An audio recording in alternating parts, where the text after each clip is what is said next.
The identity matrix is a square matrix that when multiplied by another matrix equals the original matrix. So it's just like the identity in any multiplication, right? For example, if I were to multiply 5 times 1, I get 5. And so we say that 1 is the multiplicative identity. Or if I were to say 5 plus 0 equals 5, 0 is the additive identity. These matrices are the identity matrices. So when I multiply some matrix by this identity matrix, I end up with my original matrix. An identity matrix is always going to be a square matrix, and we denote the size of it by the subscript. So I sub n would be an n by n matrix.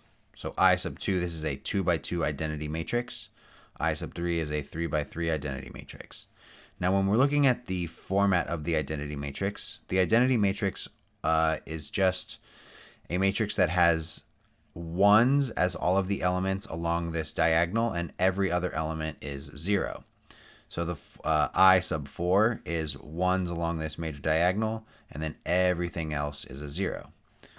So you can see what the structure of the identity matrix looks like.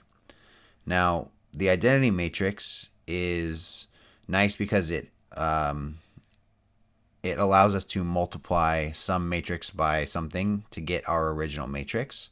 And it's also interesting because if we multiply two matrices and result in the identity matrix, then those two matrices are said to have a special relationship. So we can say that if we have some matrix A that is an n by n matrix, if there's another matrix that when we multiply A by it, we get an identity matrix, we say that the other matrix is its inverse. So we say that A to the negative 1, we call that the inverse matrix of A. So if I multiply A times its inverse, or I multiply the inverse matrix by A, I should get an identity matrix of the dimensions of my matrix and its inverse. For this problem, we want to use matrix multiplication to determine whether A and B are inverses. So we have two square matrices. They are 2 by 2 matrices. In order for A and B to be inverses of each other, when I take the product of A and B, I should get the identity matrix. So let's try this. So A times B, so we have 8, negative 5, negative 3, 2. If I multiply this matrix times 2, 5, 3, 8, what do I get? So let's do this product. So 8, so I take the first row times the first column. So 8 times 2 plus negative 5 times 3. And then first row times the second column. 8 times 5 plus negative 5 times 8. Take the second row times the first column. So negative 3 times 2 plus 2 times 3. And the second row times the second column. Negative 3 times 5 plus 2 times 8. And go through and simplify this. So 8 times 2 is 16.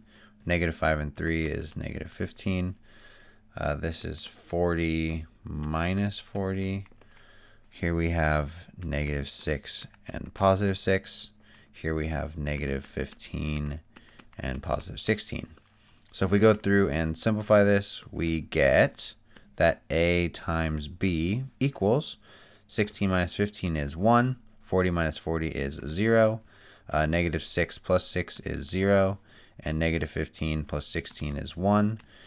Giving us this matrix, which we know is the I sub 2 identity matrix. So because when we multiply A and B, we get this identity matrix, we can say that A and B are inverses. So they are inverses of each other.